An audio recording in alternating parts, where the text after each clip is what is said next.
নমস্কার, আমি বোধসত্ত্ব খান চলে এসেছি সহজ শেয়ার বাজারের আরেকটি নতুন এপিসোড নিয়ে। প্রিয় বন্ধুরা, আশা করি সবাই ভালো আছেন এবং সুস্থ আছেন।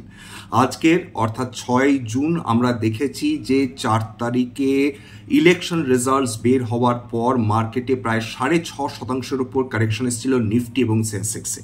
কিন্তু গত দুদিন অর্থাৎ 5 তারিখ এবং আজকে 6 তারিখে মার্কেট অনেকটাই রিকাভার করে ফেলেছে এবং দেখা যাচ্ছে যে মোটামুটি আরও 3% মতন যেখান থেকে কারেকশন এসেছিল সেখান থেকে মাত্র আরও 3%-র আশেপাশে কম রয়েছে। অর্থাৎ মার্কেট যেটাকে অলরেডি ফ্যাক্টর ইন করেছিল সেই অংশটুকু বাদ দিলে মার্কেট তার পূর্বতন অবস্থায় ফিরে এসেছে। এবং আপাতত যেটা বোঝা যাচ্ছে যে মার্কেটে ডেফিনেটলি ভোলেটিলিটি থাকবে, কিন্তু যে মুহূর্তে কোনো গভর্নমেন্ট ফর্মেশন হয়ে যাবে, গভর্নমেন্ট নিজের কাজ করতে শুরু করবে, ঠিক তারপর থেকে মার্কেটে আস্তে আস্তে কিন্তু ভোলেটিলিটি কমতে থাকবে। যাই হোক, আজকের আমাদের আলোচনা কিন্তু অবশ্যই এমন একটি আমি এটাকে কংগ্লোমারেট বলবো নাকি এফএমসিজি বলবো নাকি একটা অন্য বিজনেস বলবো, সেটা নিয়ে একটা দ্বন্দ্ব ডেফিনেটলি মনের মধ্যে কাজ করে। কারণ আমি যে কোম্পানিটা নিয়ে আজকের আলোচনা করব সেই কোম্পানিটা কিন্তু নাম হচ্ছে আইটিসি, ইন্ডিয়ান টোব্যাকো কোম্পানি। এইবার মজার ব্যাপার হচ্ছে নামটা যদি ইন্ডিয়ান টোব্যাকো কোম্পানি, কিন্তু সে তার এই আগের বিজনেসের থেকে বহু আলাদা বিজনেসে কিন্তু নিজেদের যেটাকে বলে তারা এক্সপ্যান্ড করেছে, বিজনেস এক্সপ্যানশন করেছে। এবং বলে রাখা ভালো যে এই মুহূর্তে এটা ভারতবর্ষের অন্যতম বড় fast moving consumer goods company. অনেকে আপত্তি অবশ্যই তুলতে পারেন যে এটা কেন এফএমসিজি কোম্পানি হিসেবে অভিহিত করা হবে, কারণ এর মেজর রেভিনিউজ আসে কিন্তু টোব্যাকো বিজনেস থেকে, সিগারেটস বিজনেস থেকে। তাহলে এফএমসিজি হিসাবে কেন এটাকে ট্রিট করা যেতে পারে সেটা আমরা পরবর্তীকালে আলোচনা করব। কিন্তু এই মুহূর্তে আইটিসি যে কারণে খবরে রয়েছে, এক তো অবশ্যই এটা ডিফেন্সিভ স্টক হিসেবে পরিচিত, এটাকে অল ওয়েদার স্টক হিসাবে বলা হয়। অর্থাৎ মার্কেট ইকোনমি খারাপ হোক বা ইকোনমি ভালো অবস্থার মধ্যে দিয়ে চলুক, এই কোম্পানিটা নিজের কাজ করে যায় এবং এর যা প্রোডাক্টস রয়েছে বাজারে সেগুলো মোটামুটি সব মানুষের পক্ষেই কনজিউম করা সম্ভব বলা চলে। এবার দেখে নিই যে আইটিসি কি কারণে খবরে এসছে বা হঠাৎ করে। এটা তো ঘটনা যে গত 2-3 দিন ধরে মানুষ তারা সবাই অন্যান্য বড় হাই গ্রোথ কোম্পানিজগুলো থেকে নিজেদের অর্থ শিফট করে নিয়ে আসছিল ফাস্ট মুভিং কনজিউমার গুডসে, কিন্তু এবং তার মধ্যে আইটিসিও ছিল এবং আইটিসি অন্যান্য এফএমসিজি গুডস মানে কোম্পানিজের মতনই তারা স্টকে তাদের স্টক প্রাইস অ্যাপ্রিসিয়েট করছিল গত 2 দিন ধরে। কিন্তু আজকের যে আইটিসিতে আমরা যেটা দেখছি যে বৃদ্ধিটা হয়েছে, তার কারণটা হচ্ছে যে আইটিসি মোটামুটি আজ থেকে কয়েক মাস আগে ঘোষণা করেছিল যে তারা তাদের হোটেল ব্যবসাটা ডিমার্জ করবে। এবার খুব সোজা কথা হচ্ছে, ডিমার্জ কথাটার অর্থ হচ্ছে বড় মূল যে কোম্পানিটা তার থেকে একটি আলাদা কোম্পানিকে প্রতিষ্ঠা দেওয়া এবং সেই কোম্পানিটা সম্পূর্ণভাবে নিজস্ব ম্যানেজমেন্ট দিয়ে এবং নিজের মতন করে একটা স্বাধীন ব্যবসা হিসেবে অপারেট করবে। এইটাই হচ্ছে ডিমার্জারের কনসেপ্ট। এবার প্রশ্নটা হচ্ছে ডিমার্জার একটা কোম্পানি কখন করে এবং সেটা করলে কি যারা বিনিয়োগকারী তাদের পক্ষে লাভ হয়? উত্তর হচ্ছে অধিকাংশ ক্ষেত্রেই কিন্তু লাভ হয়, ভ্যালু অ্যাক্রেটিভ হয়, ভ্যালু ক্রিয়েশন হয় বিনিয়োগকারীদের জন্য। এই কারণে কিন্তু বিনিয়োগকারীরা কোনো ধরনের ডিমার্জারের নিউজ শুনলে কিন্তু বড় উৎসাহিত হয়ে পড়েন এবং দেখা গেছে যে সাধারণত সেই স্টকসগুলোতে ইউজুয়ালি কয়েকদিন ধরে স্টক প্রাইস অ্যাপ্রিসিয়েশন হতে থাকে। অর্থাৎ বিনিয়োগকারীরা সেই ধরনের স্টকস কিনে থাকেন, কিনবেনই এমন কোনো কথা নেই, কিন্তু কিনে থাকেন। এবার চলে আসি হচ্ছে যে হোটেল ব্যবসাটা ডিমার্জ করার কথা ঘোষণা হয়েছিল মোটামুটি ধরুন অগাস্ট মাসে, যদি ভুল না করে থাকি, এবং অগাস্ট মাসের পর থেকে সেটা হচ্ছে মোটামুটি অগাস্ট মাসে তারা ঘোষণা করেছেন অগাস্টের 14 তারিখে যে তারা হোটেল ব্যবসা ডিমার্জ করতে যাচ্ছেন।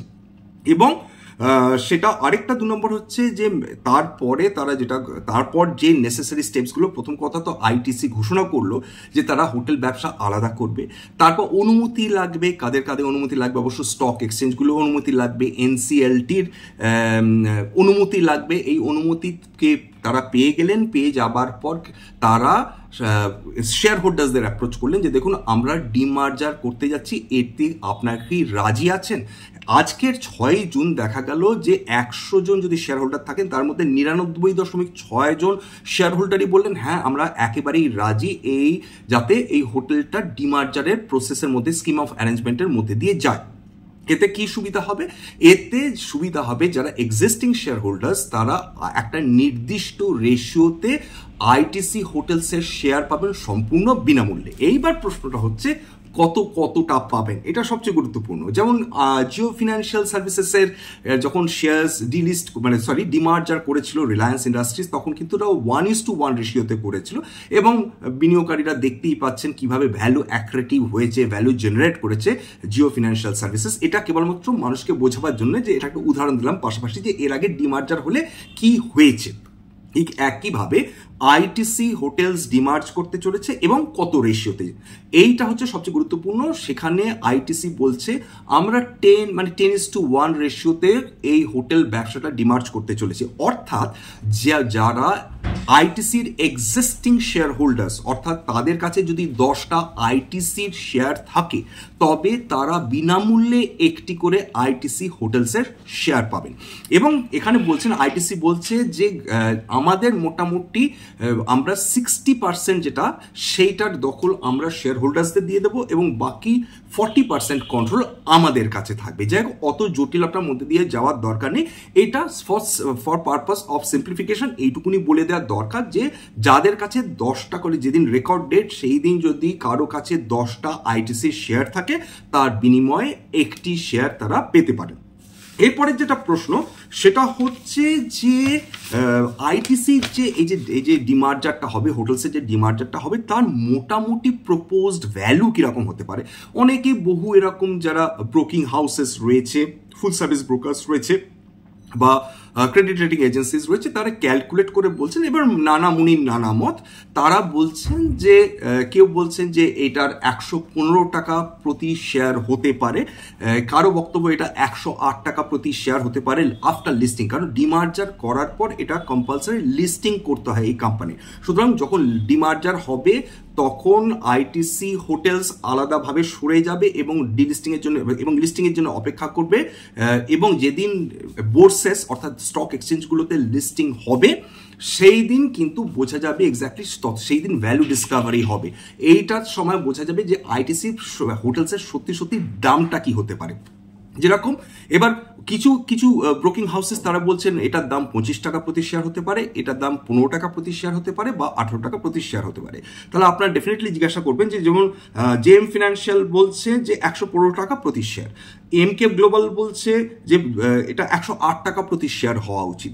আবার অন্যান্য যেরকম অন্যান্য যারা এই ব্রোকিং হাউসেস রয়েছে তারা বলছেন এটা 15 টাকা হতে পারে, 18 টাকা হতে পারে, 25 টাকা হতে পারে। এইবার যেটা ব্যাপারটা দাঁড়াচ্ছে এই ডিফারেন্সটা কেন? ডিফারেন্সটা আদপেও কিছু না, এটা কেবলমাত্র ক্যালকুলেশনের জন্য। দেখুন আইটিসি শেয়ার দিচ্ছে, মানে আইটিসি হোটেলের শেয়ার পাওয়া যাচ্ছে প্রতি 10টা আইটিসির এগেনস্টে একটা করে আইটিসি হোটেল।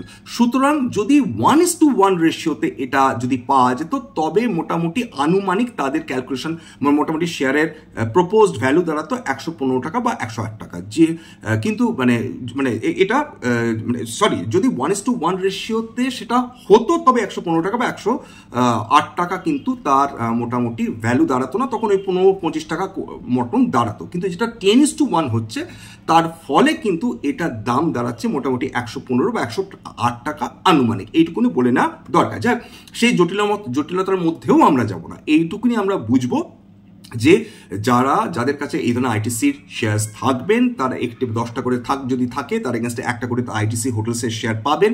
সেটা মোটামুটি কয়েক মাস পর সেটা লিস্টিং হবে স্টক এক্সচেঞ্জগুলোতে, তখন তার প্রকৃত মূল্য বোঝা যাবে। এমনিতে সবাই এটাকে কেউ 20x ফরওয়ার্ড পি দেখছেন, মানে মাল্টিপলস দেখছেন, কেউ 18x মাল্টিপল দেখছেন, কেউ 19x মাল্টিপল দেখছেন। আমরা ওই ক্যালকুলেশন ওই জটিলতার মধ্যে যাব না, এইটুকুনি বুঝবো যে এইটা আইটিসি শেয়ার হোল্ডারদের জন্য মোটামুটি একটা উপরি পাওনা। এবার প্রশ্নটা হচ্ছে ডিমার্জার কেন করা হচ্ছে? দেখুন, এটা হচ্ছে যে আইটিসি হোটেলস মোটামুটি এটা আমি যদি ভুল না করি এটা প্রায় 1970-71 সালের সময় এটা তৈরি হয়েছিল আইটিসি হোটেলস। তারপর যেটা দাঁড়িয়েছে যে এই আইটিসি হোটেলসের যে ব্যবসাটা ছিল সেটা গত কয়েক বছর ধরে কেবল ক্যাপিটাল গিলে চলেছিল। এটা ছিল ক্যাশ গাজলার যাকে বলে, অর্থাৎ এরা আইটিসি গ্রুপটার জন্যে প্রফিট তো করতে পারছিল না, উপরন্তু কিন্তু মারাত্মক বেশি খরচ হয়ে যাচ্ছিল। শুধু তাই না, গত বহু বছর ধরে এটা কিন্তু নেগেটিভ ক্যাশ ফ্লো দেখাচ্ছিল। এই সম্প্রতিকালে দেখা যাচ্ছে যে আইটিসি হোটেল ব্যবসা খুব ভালো করেছে, শুধু ভালো করেছে তা না, এটা ফ্রি পজিটিভ ক্যাশ ফ্লো দিয়েছে। এর ফলে আইটিসি কর্তৃপক্ষ সেই সাহসটা করতে পেরেছেন যে তারা এই বিজনেসটাকে আলাদা করে দেবেন। তার কারণটা হচ্ছে যে কোভিডের পরবর্তী সময় থেকে ধীরে ধীরে ধীরে কিন্তু হোটেলের ব্যবসা আস্তে আস্তে বৃদ্ধি পেয়েছে এবং সেটা ক্রমাগত ইমপ্রুভ করেছে মোটামুটি গত কয়েক বছর ধরে। এবং এই সম্প্রতিকালে যেহেতু বিজনেস অ্যাক্টিভিটিস বেড়ে গেছে, যেহেতু ট্রাভেল অ্যান্ড ট্যুরিজম বেড়ে গেছে, ফলে আইটিসি হোটেলসের রেভিনিউ বাড়ছে, তাদের এবিউটাও বাড়ছে। যেরকম আমি কোট করছি, এটা আমি নিয়েছি মানি কন্ট্রোল থেকে, যে ITC hotel segment achieved record high revenue and profit during the March quarter. Segment revenue grew 15.6% year on year to rupees 2,989 crore in Q4 FY24, and EBITDA, that is earnings before interest, tax, depreciation, amortization, was up 26.2% year on year to rupees 1,049 crore. মানে significant improvement হয়েছে প্রফিটেবিলিটির দিক থেকে এবং definitely higher revenues মানে সেলসের দিক থেকে। এইবার চলে আসি হচ্ছে যে আইটিসির আগে বুঝে নিই যে ব্যবসাগুলো কি, তাহলে একটা আইটিসির স্ট্রাকচার সম্বন্ধে আমাদের একটা আইডিয়া তৈরি হবে। দেখুন, আইটিসির FMCG fast moving consumer goods ব্যবসা রয়েছে, হোটেল ব্যবসা রয়েছে, পেপার এবং পেপার বোর্ডসের ব্যবসা রয়েছে, এগ্রি বিজনেস রয়েছে, ইনফরমেশন টেকনোলজি রয়েছে। এটা নিয়েও কিন্তু আইটিসির প্ল্যান রয়েছে, হয়তো বা ভবিষ্যতে তারা আবার ডিমার্জারের পথে হাঁটতে পারে ইনফরমেশন টেকনোলজি বিজনেস। এটা কিন্তু একটা আইডিয়া আন্দাজ অনেকদিন আগে আইটিসি দিয়ে রেখেছে, এখনো কোনো কনফার্মেশন নেই, কিন্তু এটা আগে বলে রাখছি।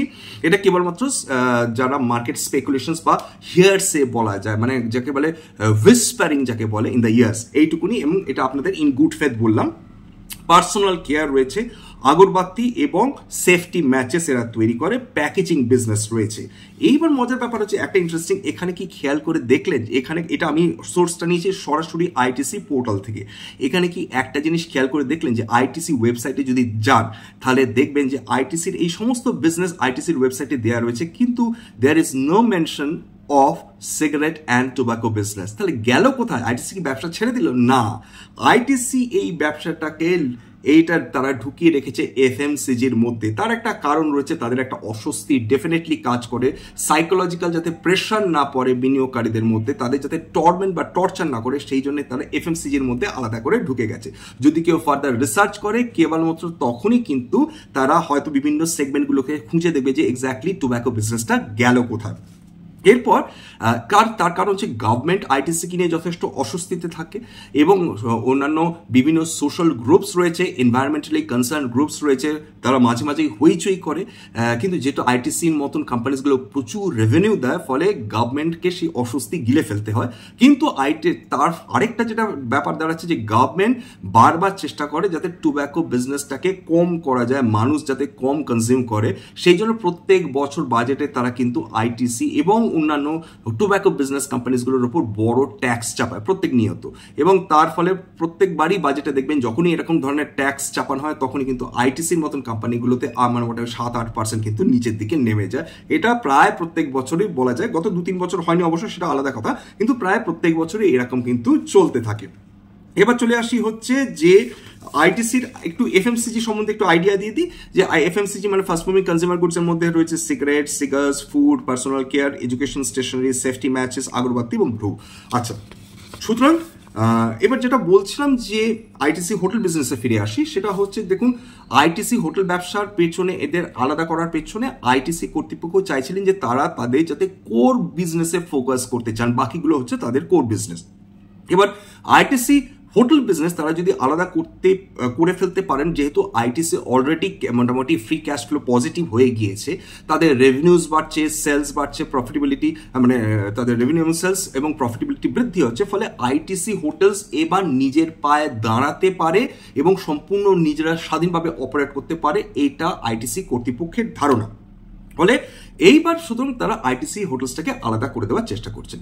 এর ফলে কি হচ্ছে, সেটা হচ্ছে যে আইটিসি হোটেলস নিজের মতন পারফর্ম করবে। আইটিসি হোটেল কিন্তু ছোট ব্যবসা নয়, আইটিসির খুব বড় বড় মানে জায়গায় তাদের হোটেলস রয়েছে, 130টার উপর বেশি জায়গায় হোটেলস রয়েছে, প্রিমিয়াম লাক্সারি হোটেলস রয়েছে, অর্থাৎ সোজা কথা বলতে গেলে 5 স্টার 7 স্টার ক্যাটেগরির হোটেলস রয়েছে তাদের কাছে। এবং যেহেতু তারা কেবলমাত্র মানে আপার সেগমেন্ট অফ দ্য সোসাইটি, এবার বলে রাখা যাক যে 3 ধরনের ইন্ডিয়ার কনসেপ্ট রয়েছে in terms of consumption, India 1, India 2, India 3। সেখানে দেখা যায় যে মোটামুটি 1 কোটি লোক হচ্ছে তারা এই ধরনের প্রিমিয়াম লাক্সারি অ্যাফোর্ড করতে পারে। পরবর্তী 2 থেকে 20 কোটি লোক তারা মিডল ক্লাস বা আপার মিডল ক্লাস, তারা ইন্ডিয়া 2 হিসেবে তারা আখ্যায়িত হচ্ছে, এবং বাকি 120 কোটি লোক তারা ইন্ডিয়া 3 হিসাবে তাদেরকে ডেজিগনেট করা হচ্ছে, অর্থাৎ তাদের কনজামশন ক্ষমতা প্র্যাকটিক্যালি নীল বা খুবই লিমিটেড। এটাও কিন্তু আমাদের মাথায় রাখতে হবে। সুতরাং আমাদের ভারতবর্ষর অর্থনীতি ভালো করছে মানে সবাই খুব ভালো আছেন, এটা কিন্তু নয়। আমাদের দেশের যারা আমার কথা শুনছেন, যাদের সঙ্গে আমি কথা বলছি, যাদের জন্য এই ভিডিওটা করছি, সেটা সম্ভবত সেই 20 কোটি মধ্যবিত্ত মানুষের জন্য আমি এই ভিডিওটা করছি।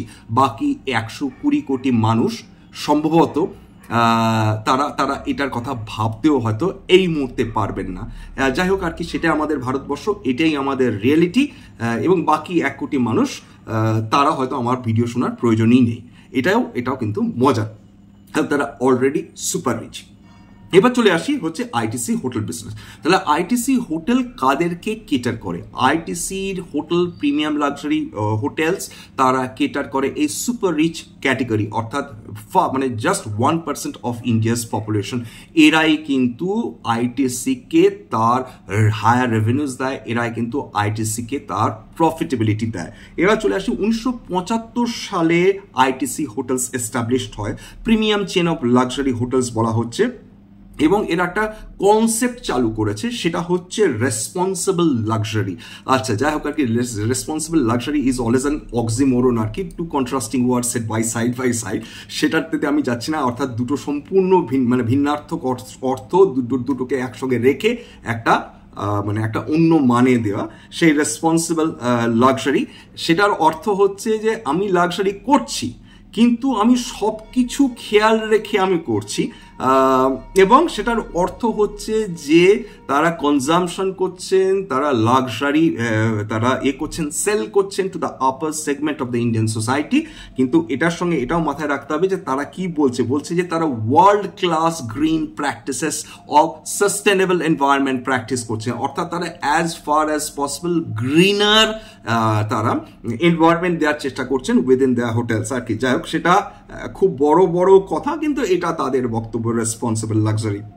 2 নম্বর হচ্ছে আইটিসি আরেকটা জিনিস কাজ করছে, সেটা ডেফিনেটলি খুব কাজের, বলতে ওরা নেট জিরো কার্বন করার চেষ্টা করছেন, এবং এদের কাছে বিশ্বের প্রথম 12টা লিড জিরো কার্বন সার্টিফিকেশন রয়েছে, অর্থাৎ সোজা কথা হচ্ছে এরা জিরো কার্বন এমিশন করার চেষ্টা করছে। নিজের হোটেলে যে কনজামশন হচ্ছে যাই হোক না কেন, সেটা যাতে মাত্রাতিরিক্ত কার্বন এমিশন না হয়, পলিউশন না হয়, তারা সেটাকে নামিয়ে এনেছেন জিরো কার্বন এমিশনে। এইটাও ডেফিনেটলি আইটিসি হোটেলসের আমরা বলতেই পারি যে এটা আইটিসি হোটেলসের জন্য অবশ্যই একটা কৃতিত্ব, এটা আমাদের কৃতিত্ব দিতে হবে। এবার কারা সেটা অ্যাচিভ করেছে? আইটিসি মুঘল আগ্রা, আইটিসি সোনার বাংলা কলকাতা, আইটিসি রাজপুতানা জয়পুর। এরা প্রথম 3টে হোটেল যারা ওয়ার্ল্ডে লিড জিরো ওয়াটার সার্টিফাইড, অর্থাৎ এরা জল নষ্ট করেন না, এরা যে জলটা ব্যবহার করছেন সেটা রিসাইক্লিং করছেন বা তারা রেন ওয়াটার হারভেস্টিং করছেন। রেন ওয়াটার হারভেস্টিং মানে বৃষ্টি আসছে, তারা সেই জলটাকে ধরে রাখছেন, সেই জলটাকে ব্যবহার করছেন। এটা অবশ্য একটা সাস্টেনেবল এনভায়রনমেন্টাল প্র্যাকটিস।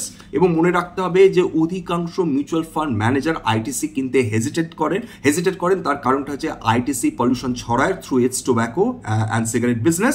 সেই জন্য ইএসজি নর্মস যে মিউচুয়াল ফান্ড স্কিমসগুলো ফলো করে, অর্থাৎ এনভায়রনমেন্টাল সোশ্যাল গভর্নমেন্টস, তারা সাধারণত এই ধরনের যারা মিউচুয়াল ফান্ড ম্যানেজার তারা চেষ্টা করেন এমন কোনো কোম্পানিতে তারা বিনিয়োগ করবেন না যেটা পলিউশন ছড়ায়। ফলে কোল ইন্ডিয়া বঞ্চিত থাকে, আইটিসি বঞ্চিত থাকে।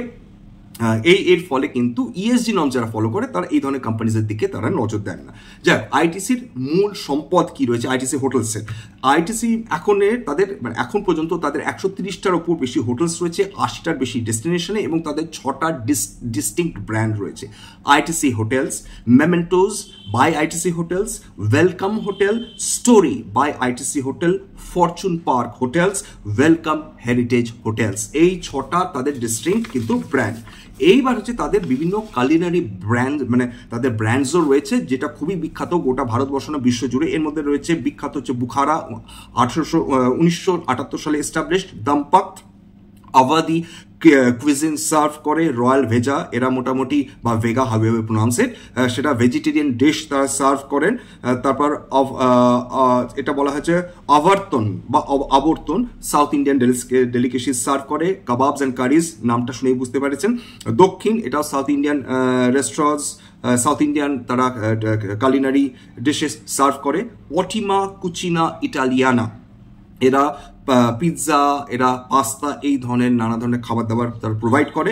প্যান এশিয়ান, এরা এটা one of the best finest Asian cuisine restaurant হিসাবে আখ্যা দেওয়া রয়েছে, অ্যাওয়ার্ড উইনিং। তারা চায়না, জাপান, থাইল্যান্ডের খাবার পরিবেশন করে। ইন্ডিয়ার রুম হচ্ছে অবভিয়াসলি আবার আওয়াদির নবাবসদের জাস্ট ডেলিকেসিস ছিল সেটা সার্ভ করে। এবার এটার সঙ্গে বলে নেওয়া যাক যে আইটিসি হোটেলসকে 2024-এর জন্য best hotel brand of the year আখ্যা দিয়েছে। কোথায় তারা পেয়েছে? জি জেস্ট আনলিমিট অ্যাওয়ার্ডস 2024-এ। Bukhara, ITC Maurya, New Delhi, তাদের রেকগনাইজ করা হয়েছে লেগাসি রেস্টুরেন্ট বা লুক্স হিসাবে। অ্যান্ড ইজিং আইটিসি কোহিনুর হায়দ্রাবাদ, এটাকে বলা হচ্ছে বেস্ট এশিয়ান রেস্টুরেন্ট, তারা এই অ্যাওয়ার্ডটা পেয়েছে। তবে আইটিসি যারা বিনিয়োগকারী তাদের জন্য কি লাভ হলো? আচ্ছা, তাহলে আইটিসির যেটা লাভ হলো সেটা হচ্ছে আইটিসি শেয়ার হোল্ডারদের যেটা লাভ হতে চলেছে সেটা হচ্ছে তারা একটা করে বিনামূল্যে আইটিসি হোটেলের শেয়ার পাবেন যদি তাদের কাছে রেকর্ড ডেটে 10টা আইটিসি শেয়ার থাকে।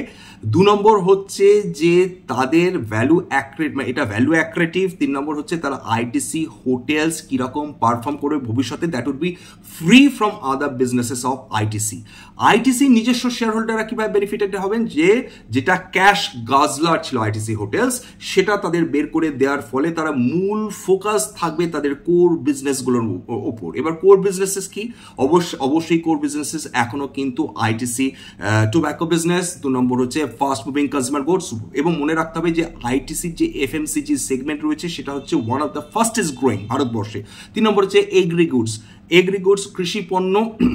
এটাতে খুব ইন্টারেস্টিং ব্যাপার রয়েছে যে আইটিসির যে এগ্রি ব্র্যান্ডস বা এগ্রি প্রোডাক্টস রয়েছে, মনে রাখতে হবে যে ভারতবর্ষে যতগুলো কৃষিজাত পণ্য বিক্রি করা কোম্পানি রয়েছে তার মধ্যে অন্যতম বড় কোম্পানি কিন্তু আইটিসি, এটা মাথায় রাখা। এবং ভারতবর্ষের অন্যতম কাগজ উৎপাদন করা বড় কোম্পানি হচ্ছে আইটিসি। আপনারা যারা দোকানে ক্লাসমেট খাতা কেনেন সেটা কিন্তু আইটিসিরই তৈরি করা, এবং আইটিসি প্যাকেজিং এর জন্য ডেফিনেটলি বিখ্যাত। আরেকটা কথা সবাই জানেন না কিন্তু জানা উচিত যে আইটিসির যে নিজস্ব ইনফরমেশন টেকনোলজি কোম্পানি রয়েছে সেটা কিন্তু ভারতবর্ষের অন্যতম বড় ইনফরমেশন টেকনোলজি কোম্পানি। সেটা যদি কোনোদিন তারা লিস্টিং করে, এবং সম্ভবত তারা হয়তো লিস্টিং করবেন আজ না হলেও কাল, তাহলে কিন্তু আমরা সেখানেও কিন্তু ভ্যালু দেখতে পারবো। এবার একটা স্ট্যান্ডার্ড ডিসক্লোজার দিয়ে দিই, আমি যে কোম্পানিটাকে নিয়ে কথা বলছি সেটা হচ্ছে আইটিসি, এবং আমার হোল্ডিংয়ে আইটিসি রয়েছে, এবং আমার পরিবারের হোল্ডিংয়ে আইটিসি থাকলেও থাকতে পারে। এটা গেল একটা। তবে ভবিষ্যতে যদি আমাদের হোল্ডিংয়ে বা আমাদের পোর্টফোলিওতে এই কোম্পানিটা থাকে এবং আমরা যদি বিক্রি করি তবে কিন্তু আগাম বিজ্ঞপ্তি দিয়ে বিক্রি করতে পারবো না। আচ্ছা, এছাড়া আরেকটা কথা বলে দিই, সেটা হচ্ছে যে দেখুন, এটা কেবলমাত্র একটা এডুকেশনাল চ্যানেল। এর উদ্দেশ্যই হচ্ছে ইনভেস্টার অ্যাওয়ারনেস বাড়ানো। এর মধ্যে কোনো বাই সেল রিকমেন্ডেশন নেই, কোনো শেয়ার অ্যাডভাইস নেই, কোনো সাজেশন নেই। এটা কেবলমাত্র বাঙালি বিনিয়োগকারীরা যাতে ভারতবর্ষে কি চলছে, বিভিন্ন কোম্পানিতে কি চলছে সেটা সম্বন্ধে তাদের যাতে তারা আরও বেশি অ্যাওয়ারনেস তাদের মধ্যে তৈরি হয়, এটাই হচ্ছে কিন্তু আমার উদ্দেশ্য। এটা গেল। আরেকটা যেটা আমি না বলে পারি না, সেটা হচ্ছে যদি আপনাদের এই এপিসোডটা ভালো লাগে প্লিজ অনুরোধ করবো একটা লাইক দেবেন, তাতে আমার উৎসাহ বাড়বে। যদি মনে করেন এইটা আপনাদের কাজে লাগবে বা বন্ধুবান্ধব আত্মীয় স্বজনের কাজে লাগবে, প্লিজ তাদের সঙ্গে শেয়ার করে দেবেন বা আপনাদের গ্রুপে এটা শেয়ার করে দেবেন যাতে এটা বহু মানুষের কাছে পৌঁছে যায়। এবং প্লিজ সাবস্ক্রাইব না করে যাবেন না। যারা দেখেন, বহু মানুষ তারা দেখেন কিন্তু সাবস্ক্রাইব না করে চলে যান। আমার একান্ত অনুরোধ, প্লিজ অবশ্যই সাবস্ক্রাইব করবেন। আজকের জন্য নমস্কার।